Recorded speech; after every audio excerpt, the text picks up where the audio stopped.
sua personalidade. Você já tem idade e pra assumir sua verdade.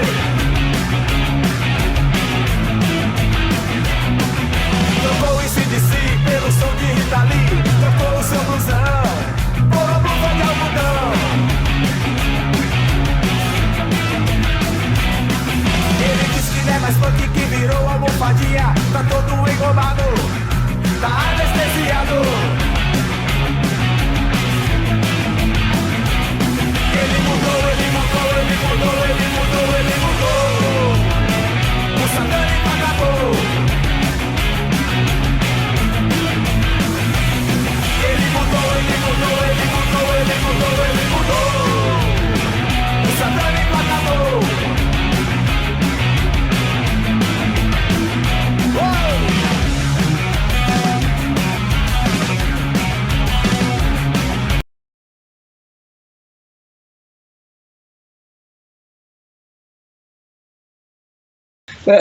Bom, vamos para as considerações finais personalizadas, né, que eu chamo. Então, vou te fazer umas perguntas específicas, assim. Então, seria assim, o que eu preciso saber, o que o rock representa e representou para você? Você como artista. Ele foi o meu fundamento, né? A partir do rock, eu mudei a minha vida, né? Eu vinha de uma família de músicos, mais tradicional, onde tudo era previsto, né? E o futuro previsto também. E o rock fez eu jogar tudo para cima. Não porque a atitude de jogar para cima é uma coisa que sempre é legal, não precisa jogar para cima toda hora, mas coisas que, ao meu ver, né? Coisas que incomodam a gente tem que jogar para cima. E o rock me fez isso. Porque coisas que eu não me interessava, ele me tirou dessa rota e eu fui tocar. Fora que eu sou um músico que gosto de rock, né? Eu gosto da pegada, gosto de peso, gosto da exposição. Então é o meu fundamento, né? Até hoje.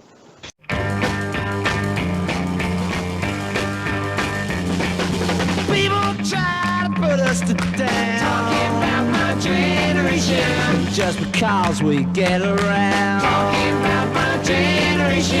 Things they do look awful. Talking about my generation. I hope I die before I get old. Talking about my generation. This is my generation, baby. Why don't you all fade away? Don't try to dig what we all say. I'm not trying to cause a big sensation. E o que o rock representou para a história da sociedade através dos tempos? Olha, aí na verdade, eu acho que a proposta do rock era uma proposta muito forte e que foi muito importante para muita gente.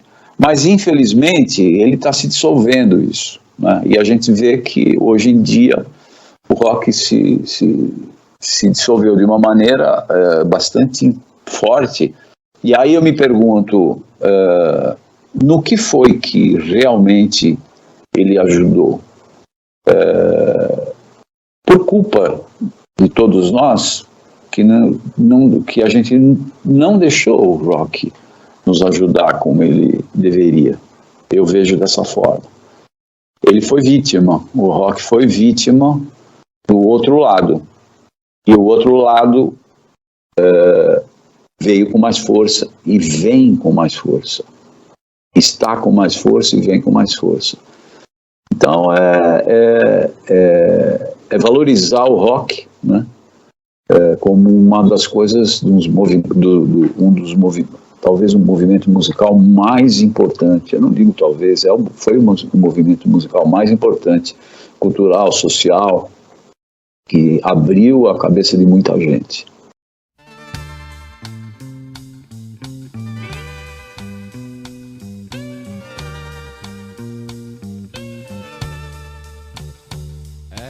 First flash of Eden, we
waiting for the sun,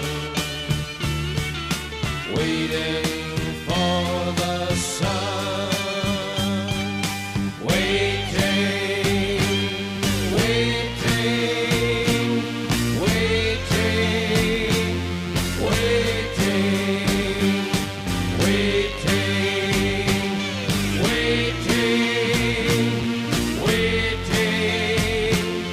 waiting, waiting for you to come along.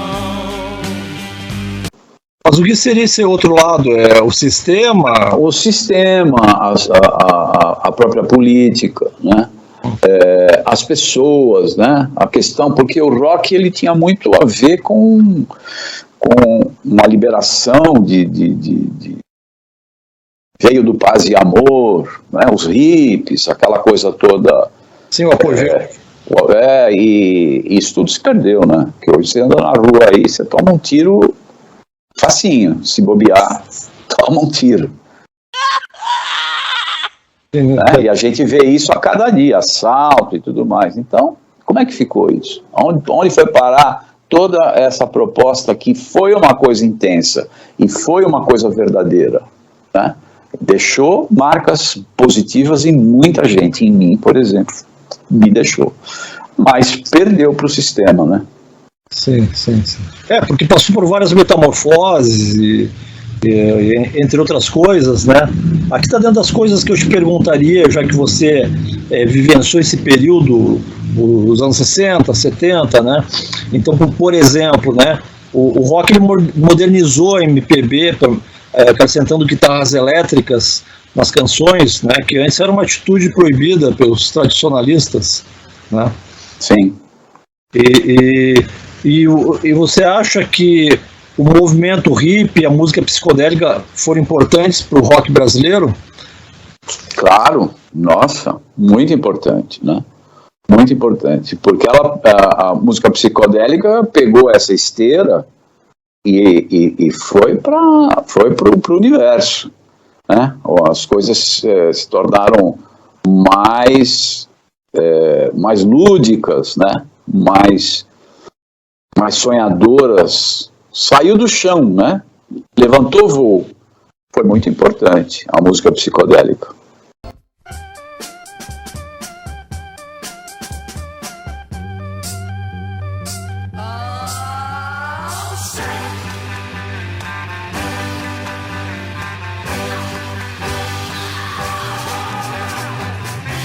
Sim. E o rock nacional ajudou a moldar a MPB experimentalista dos anos 70, né? E vice-versa, de repente, porque se você pegar um álbum que nem o Revolver que você falou, né? Já é a presença do rock acrescentando na MPB, seria isso? Aí começou uma mistura, né? Que é natural, né? A mistura de tendências na arte, isso vai acontecer, a não ser que você tenha um compromisso ideológico com uma questão X, mas se você não tem, você vai assimilando informações, né? E a música popular brasileira é maravilhosa, então aí começou a mistura, né? A mistura da música popular brasileira, do samba, do chorinho, com o rock, com Led Zeppelin, com o peso de todas essas bandas, com o psicodélico, aí misturou tudo, né? O que eu acho muito legal, né? Eu adoro misturas.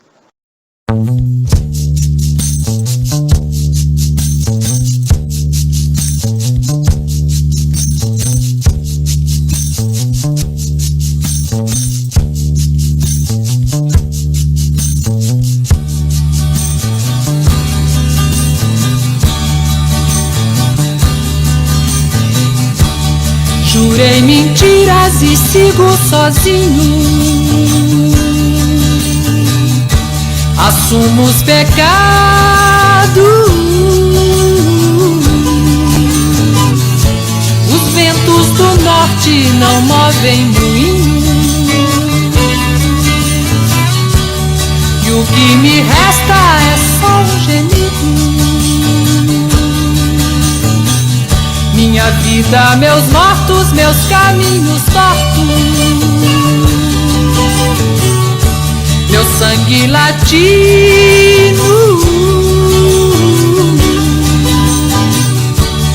minha alma cativa,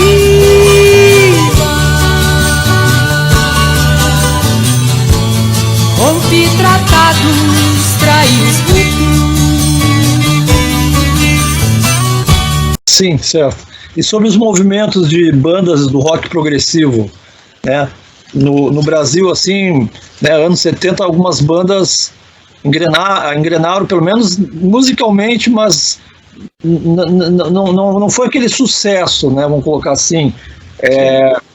Eu não estou minimizando, mas quando a gente fala sucesso é aquela coisa de vender 1 milhão, né? Então, por exemplo, teve ali até os Mutantes entraram no progressivo, né?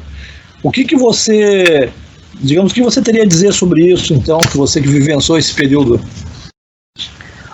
Eu acho que está tudo certo, né, Emerson? Porque assim, a música, o rock contemporâneo, ele teve seu lugar, e ele chegando. Então nós tivemos uma informação que nos enriqueceu, né?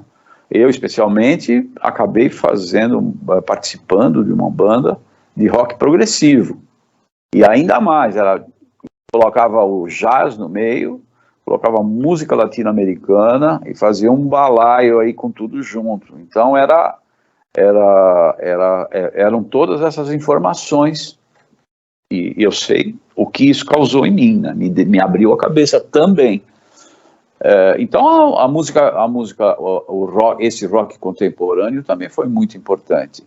Mas existe uma questão, né, Emerson, que é o seguinte: quando você elabora muito uma coisa musical, na medida em que você elabora muito uma coisa musical, você vai tirando fatias do teu público, né? Infelizmente.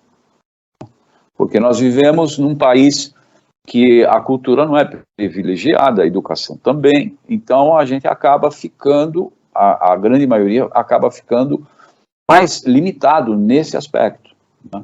Então quando você faz, por exemplo, uma banda de rock progressivo, contemporâneo, onde existe uma elaboração musical maior, de ritmos, harmonia, melodia, de improviso, aí você começa a nichar, né? Fazer o seu nicho, né? Isso eu entendo como uma coisa natural. Ele é uma característica brasileira.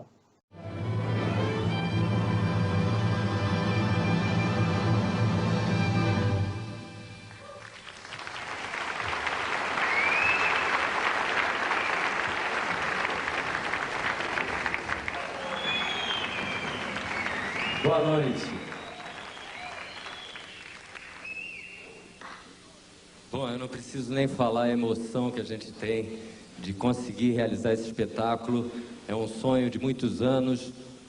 O Terço sempre pensou em fazer uma coisa dessas, de unir uma sinfônica com um grupo, mas não de usar a sinfônica para acompanhar uma banda de rock, e sim integrar uma sinfônica, os músicos, e fazer uma grande banda. Essa é a nossa ideia e é isso que a gente quis fazer para vocês.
né? Porque a nossa escola é o samba. Nossa escola é fazer uma roda de samba, que é uma delícia, né? É uma delícia. Uma feijoada, e as letras dos sambas maravilhosas, mas é de chinelo, nada contra, de novo, eu gosto disso, eu adoro isso. Ontem mesmo estava vendo como é que ele chama? O filho daquele grande cantor, que eu gosto muito dele, enfim, não vem ao caso agora. Isso é só para dizer que não existe uma predileção da minha parte, ou de alguma coisa que eu estou descartando. Não, é maravilhoso. Na própria religião, né, na Umbanda, no Candomblé, que são religiões que o Brasil é muito intenso. Então isso a música contemporânea passa ao largo, né? Nós não somos de Viena, dessa parte onde vieram todos aqueles compositores famosos. A gente é outra coisa. Então eu entendo como uma característica. Então, fechando, eu acho que a música contemporânea, progressiva, teve sua razão, mas chegou no lugar que ela tinha que chegar mesmo. Assim eu entendo.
E aquela onda que teve de falsos gringos, né, de que as gravadoras começaram a lançar alguns artistas, o que você achou daquilo?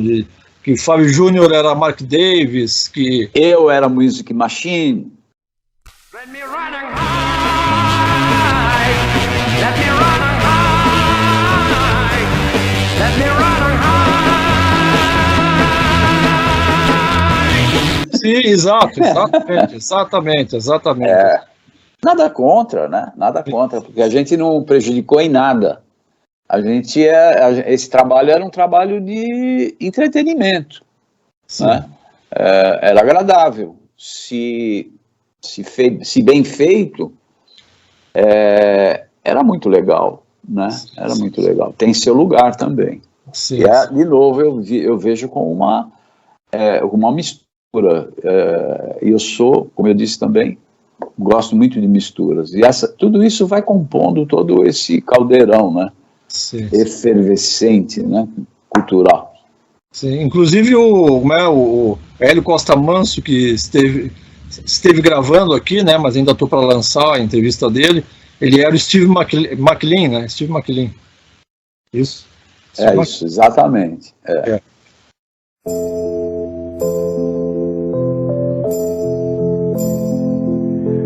When you just came into my life, my heart starts singing for you. Now I recall those happy days, looking in your eyes. Now I know that I love you. Come with me. E ele cuidava da carreira da Harmony Cats também. Isso, ele era, inclusive, se não me engano, ele era o tecladista do Harmony Cats. E ele veio do rock antes ali, né? Que tinha todo mundo sabe, quem conhece a história, sabe qual é o grupo que ele tinha, né? Bom, eles tocavam num evento que tinha aqui em São Paulo, todo final de semana, maravilhoso, em alguns clubes. Um clube de classe média, média alta, e ele tinha, se não me engano, era o Sunday.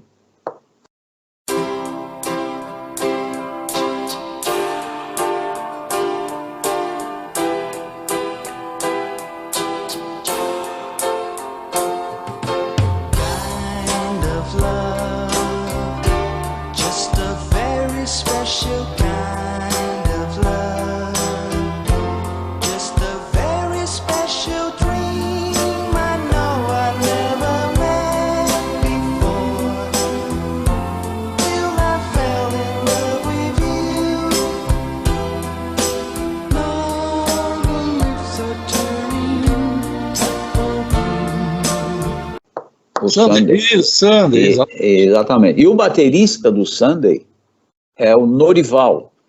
E o Norival, quando saiu o Marcelo dos Secos e Molhados, logo no começo, depois de alguns meses, nós chamamos o Norival, e o Norival foi tocar nos Secos e Molhados. E quando acabou os Secos e Molhados, o Norival foi tocar no Roberto Carlos. Acho que até comentei isso já no início da nossa entrevista. Sim. E até hoje ele é o baterista do Roberto Carlos, o Norival. E o Norival era o baterista do Sunday, que olha como as coisas vão se formando esse... Mas, bom, e quem é o rei do rock? Você acha que há espaço para uma questão como essa, por exemplo, sobre quem até hoje foi realmente o rei do rock brasileiro ou a rainha do rock? Isso não dá para instituir isso. Eu acredito que não, porque todo mundo teve sua importância, né? O que existe é assim, qual que eu gostei mais, né? Qual que eu me identifiquei mais. Isso sim, mas o melhor, o mais importante, eu não diria. Eu não tenho o que te dizer. Sim. Sim.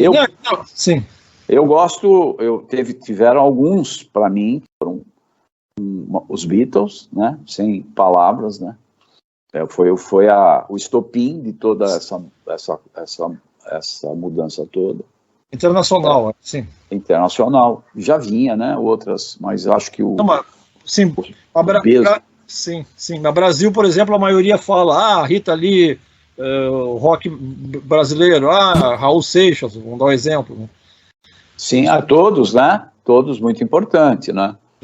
Mas o que eu vejo é o seguinte, como eu estou, Emerson, sim. Eu já venho de mais, quando surgiram eles, eu gostei, mas não era para mim uma novidade, porque eu já vinha dentro desse caminho, né? Mas, sim. Quando eu falo que não era nenhuma novidade, eu não estou tirando o valor disso, porque eu adoro o trabalho que a Rita fez, adoro o Raul Seixas, né, pela importância dele. E até já aproveito e dizer que o Raul Seixas, ele não é um músico, ele é tudo junto.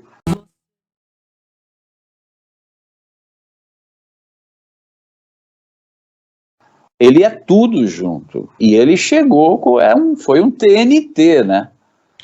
Maravilhoso. Mas não é assim a minha identificação. Mas só uma coisa que eu deixei escapar ali, aproveitando até que está para sair do Netinho, o Netinho deu uma entrevista, e o Casa das Máquinas, né? E sendo que o Netinho baterista, né, um dos caras ali, que já teve uma carreira já de sucesso já nos Incríveis, antes The Clevers, né? O que você chamou atenção essa banda? Um vagabundo como eu também merece ser feliz. Hoje eu só quero dessa vida ter te chamou atenção essa banda? Ela foi uma banda importante? Você ficou ou você não acompanhou na época? O que você tem a dizer sobre isso? Ou teria a dizer? Não, eu conheço e é muito significativa a Casa das Máquinas, porque tinha um público muito grande, né? No período em que surgiu a Casa das Máquinas, a banda, foi o período que eu estava no Mauaca. Ou um pouquinho depois veio a Casa das Máquinas. E as nossas pegadas musicais eram de rock, mas de propostas completamente diferentes, né? E apenas isso, propostas diferentes. Então, eu acho que o Casa das Máquinas foi muito importante também. Mas eu gosto mais da linha do Mauaca, né? E quando eu falo isso é só inclusive porque era o meu trabalho, era o que eu estava fazendo. Mas a Casa das Máquinas só é muito importante, né? Lá, e com músicos excelentes, né? O Pisca, inclusive, ele ia entrar no Mauaca, o Pisca. Tinha um som de guitarra que ele fazia uma nota, e essa nota já dizia, e ela já dizia tudo. Ela vinha com pressão, ele era muito especial, o Pisca. O Netinho, não preciso nem dizer, né? Então, um músico tão importante, musical demais, um baterista, esse é um baterista, né? Nasceu baterista. E toca muito bem, e é um cara que eu admiro muito. E outros, né? Tem olha, tinha uma banda que eu acho que antecedia com certeza antecedia o Casa das Máquinas, mas a pegada era a mesma, para mim, que se chamava Som Beat.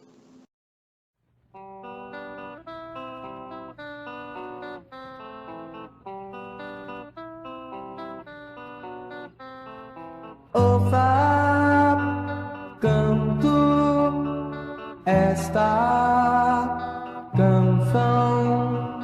Ouça, canto.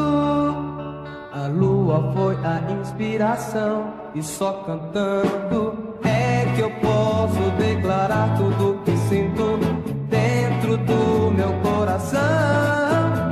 Falar não posso, mas entenda, por favor, foi pra você que eu fiz essa canção. Som Beat.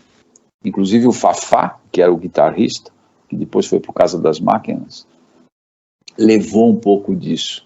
Tinha um baterista chamado D'Artagnan, que depois foi ser cameraman do SBT. Hoje eu não sei o que ele faz. Tinha uma outra banda, e essa banda do Sul, chamava Cleans.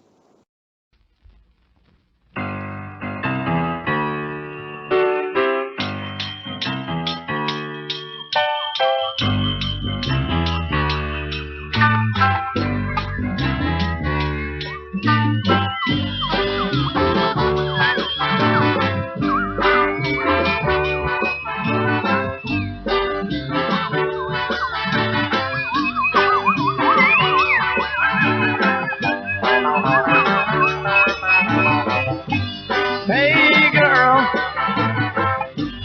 when you push a bass in the yellow ground, when the grinds are on, bone, chicka bone, chicka bone. Hey girl, break up on your own, break up on your place.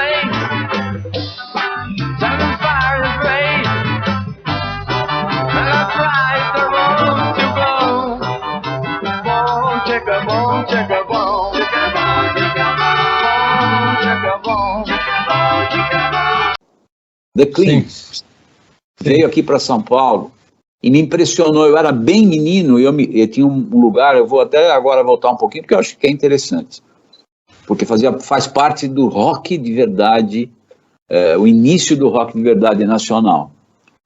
Existia uma casa noturna chamada, aqui em São Paulo, chamada Saloon, e todos os roqueiros iam para essa casa. Ficava na Rua Augusta, numa galeria. E todo sábado eu ia. porque eu adorava ver aquele clima, era um pub, sabe? Muita fumaça, e muita gente curtindo música e querendo, não tinha outra coisa, era aquela... E os The Cleans subiam no palco, o palco era um pequeno palco de madeira, e eu me lembro que uma das noites quebrou o pedal da bateria do baterista. Ele não teve dúvida, ele tirou o bumbo, e como se usava muito aquelas botas de salto carrapeta, que era um salto grande, de couro, quase mamadeira, ele não teve dúvida, o bumbo virou o tablado do palco, e era um som que tomava conta daquele salão, e me impressionou demais, The Cleans, do Rio Grande do Sul, de Porto Alegre. Sim, conheço. Hey girl, break up on your love, break up on your place, set the fire to blaze, and let's ride the road to go. Bone, chicka bone, chicka bone, chicka bone, chicka bone, chicka bone, chicka bone, chicka bone, chicka bone, chicka chicka chicka bone. Hey girl, I'm gonna wait for you coming back. When you change your plan, why sing a single line? Hey girl, I'm gonna wait for you coming back. When you really cry, when you said goodbye, when you said I cried and to go. Bone, take a bone, take a bone, take a bone, take a bone, take a bone, take a bone, take a bone. E você acha que as drogas exerceram um influente papel no trabalho musical de alguns trabalhos específicos de roqueiros ou de instrumentistas? Vamos dar um exemplo. Tanto os Beatles quanto os Stones, num período, usaram o LSD para fazer álbuns que são meio que similares, né? Tipo o Sgt. Peppers, e aí os Stones fizeram um álbum também de LSD. O Beach Boys entrou numa fase também, fez álbum né, meio que focado nessa atmosfera, né? Tanto que se falou muito nisso.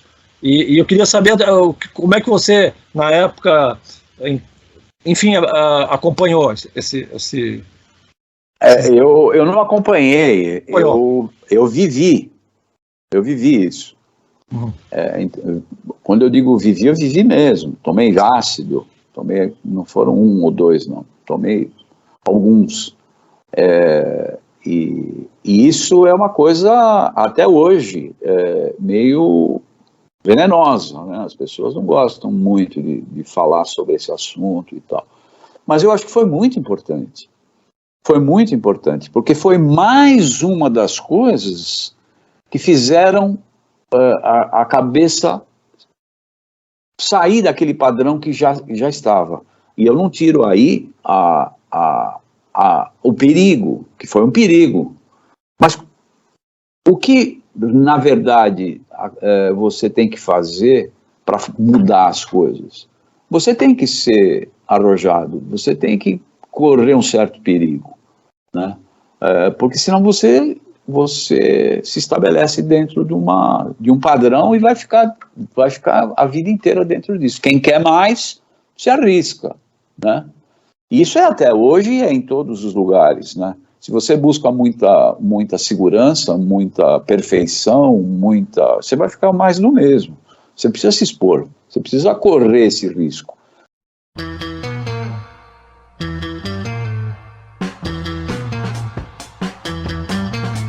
E as drogas naquela época propuseram isso. E como a gente estava afeito a isso, vem cá, que eu quero ver como é que é.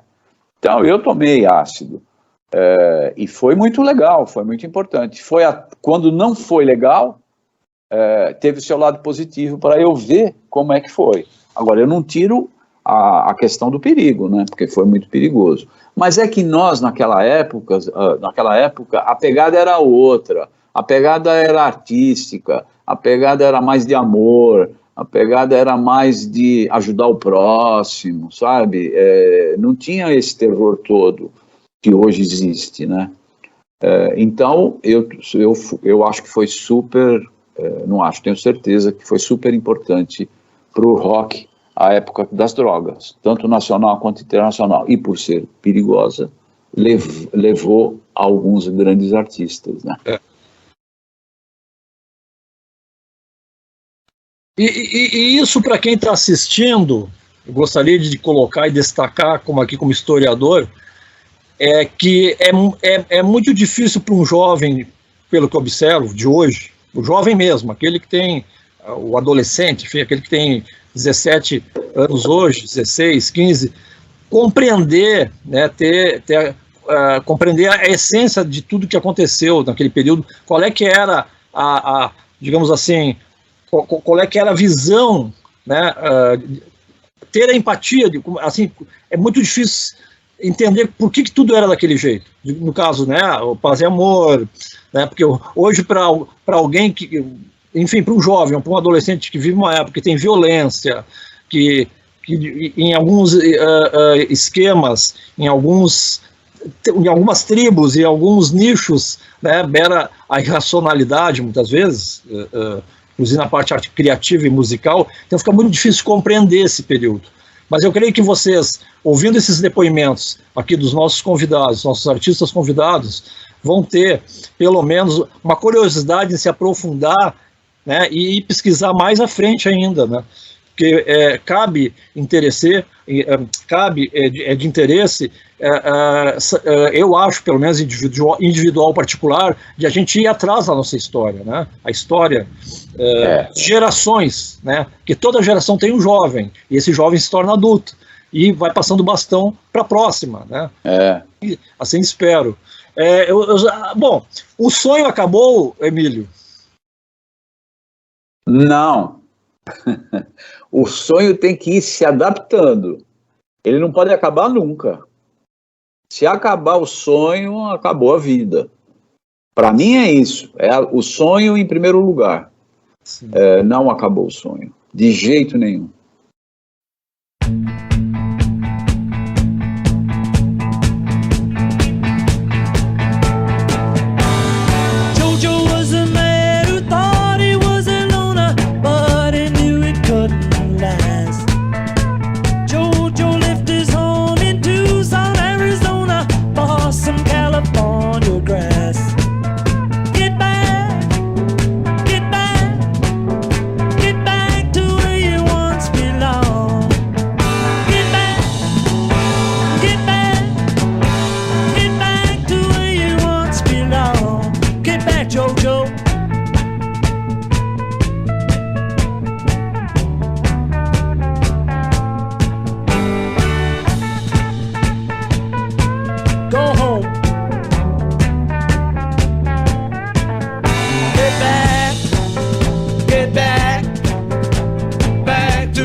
Haverá uma nova geração de rebeldes ou a humanidade caminha para a robotização do prazer alheio?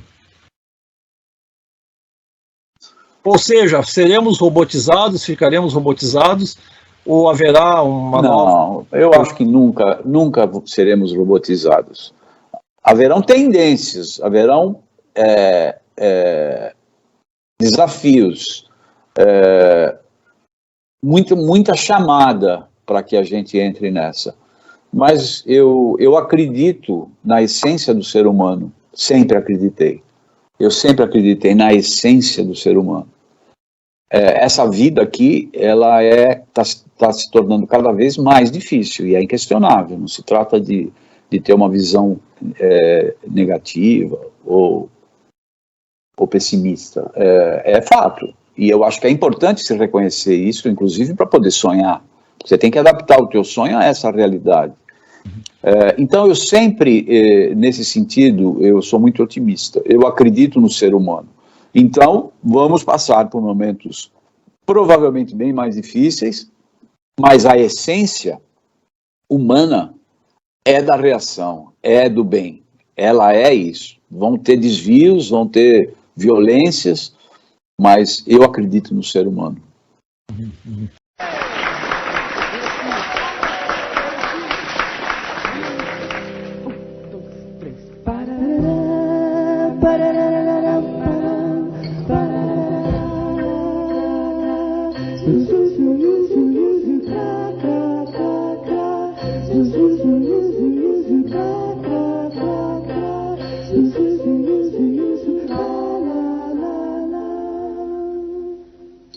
Eu quis cantar minha canção iluminada de sol. Soltei os panos sobre os mastros do ar. Soltei os tigres e os leões nos quintais. Mas as pessoas na sala de jantar são ocupadas em nascer.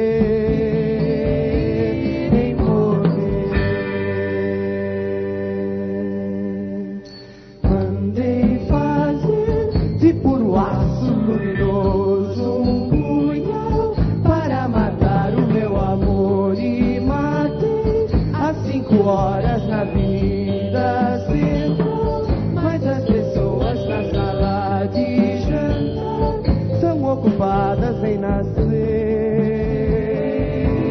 em morrer. Se você pudesse voltar no tempo, que época você escolheria, assim, para uma máquina do tempo, assim, época que você escolheria para visitar? Olha, eu preciso dizer isso para você, Emerson. Eu não tenho a menor vontade de voltar em qualquer tempo que eu vivi. E olha que eu vivi tempos maravilhosos. Maravilhosos. Eu tive uma infância, uma adolescência, uma juventude maravilhosa. Eu não posso dizer absolutamente nada disso. Foi muito enriquecedor, me fugiu a dicção. Mas já todo mundo já entendeu o que eu quis dizer. Mas se você me provoca, eu vou dizer para você que era, na época, foi o meu primeiro trabalho profissional, que eu tocava numa casa de espetáculos na rua Bela Sintra, aqui em São Paulo, chamava-se O Beco, e eu tocava no bando. Na época era Os Malucos, e olha, abri o baú, hein? E a gente tocava nesse lugar com o show do Abelardo Figueiredo, com outras bandas, e foi lá que eu conheci os Beat Boys, inclusive. Mas era uma realização tão pura, minha, de eu estar em cima de um palco, naquelas condições, porque era uma coisa bem profissional, que o que eu senti naquele período foi tão legal que eu voltaria, mas só um pouquinho também, viu? Não muito tempo. Ia só um pouquinho lá e depois voltava. Sim, sim.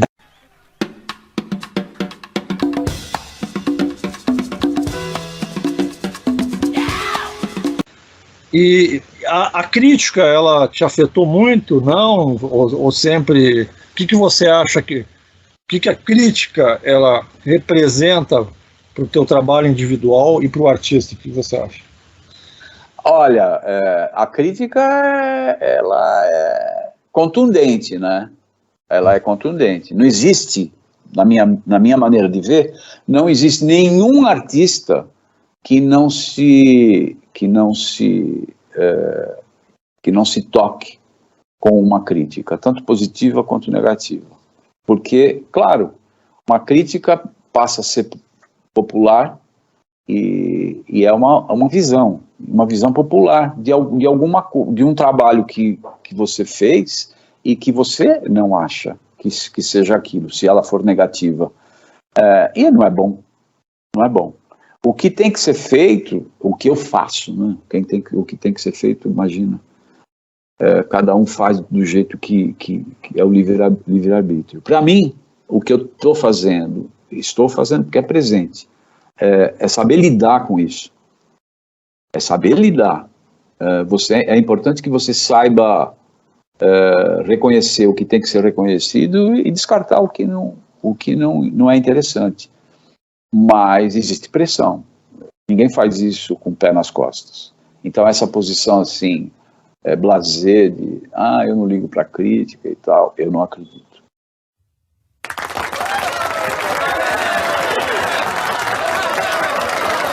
Você gosta de se ouvir? Você ouve os próprios discos que você trabalhou, participou? Como é que é a parada?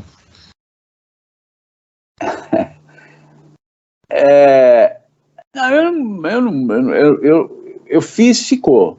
Eu não tenho muito problema em ver o que eu fiz, mas também é só para informação, quando preciso, né?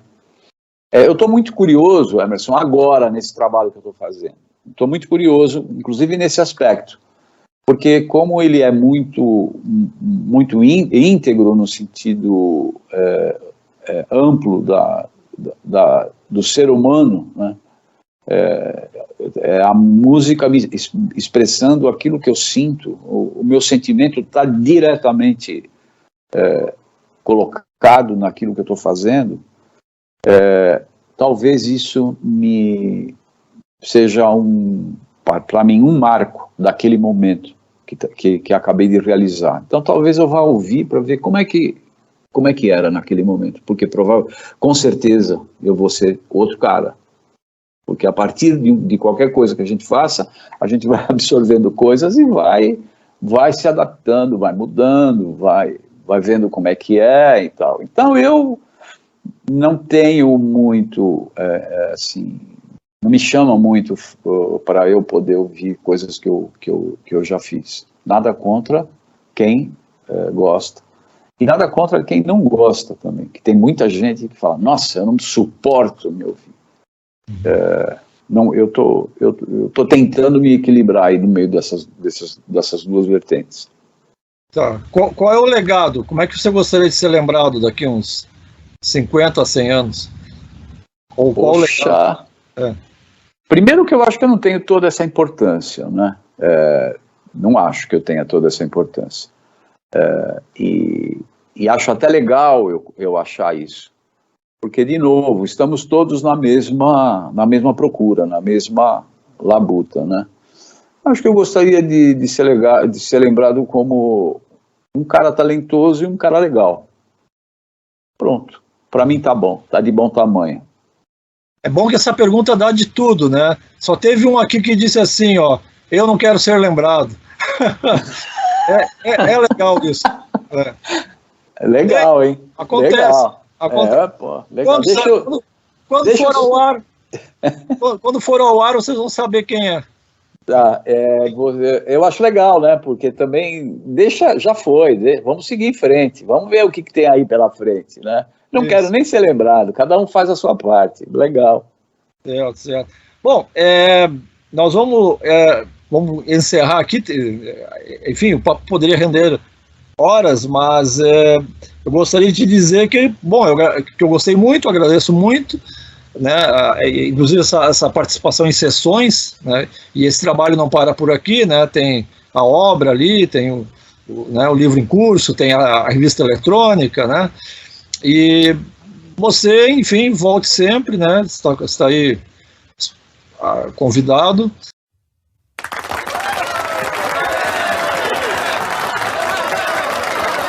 E vamos em frente. Tá bom, tranquilo. Obrigado, então.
sua personalidade, você já tem idade e pra assumir sua verdade.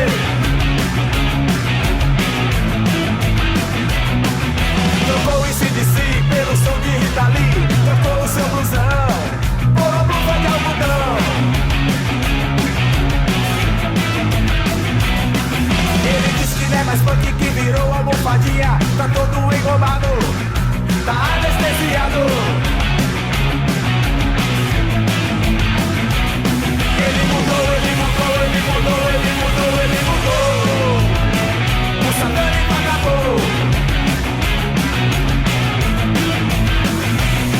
Ele mudou, ele mudou, ele mudou, ele mudou, ele mudou. O satânico acabou.